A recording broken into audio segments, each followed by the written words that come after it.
मध्य प्रदेश में इन दिनों एक ऐसा छात्र आंदोलन चर्चा में है जिसने सरकार और प्रशासन का ध्यान अपनी ओर खींच लिया। खास बात यह है कि इस बार आवाज उठा रहे कॉलेज के बड़े छात्र नहीं बल्कि स्कूलों में पढ़ने वाले बच्चे और किशोर, जिन्हें आज की भाषा में जेन अल्फा कहा जा रहा है।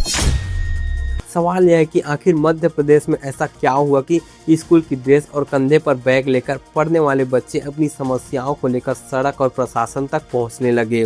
सबसे पहले बात करते हैं विदिशा जिले के सिरोंज की।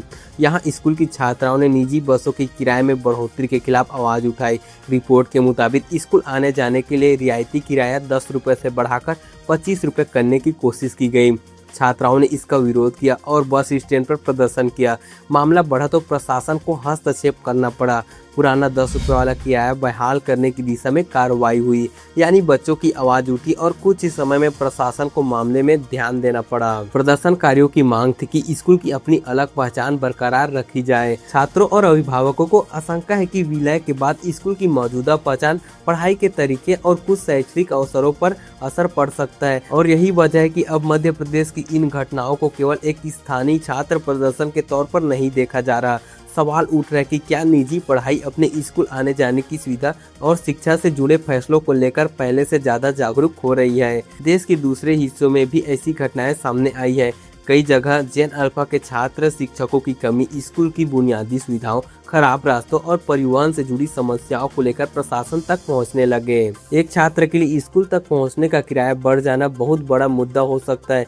स्कूल की पहचान बदलने का फैसला उसके भविष्य से जुड़ा सवाल हो सकता है।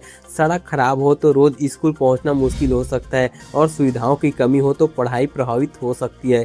इसलिए इन प्रदर्शनों को केवल बच्चों का हंगामा कहकर खत्म कर देना शायद सही तस्वीर नहीं होगी। प्रशासन के लिए यह जरूरी है कि बच्चों की शिकायतों को सुना जाए, तथ्यों की जांच की जाए और जहां समस्या वास्तविक हो वहां समाधान निकाला जाए।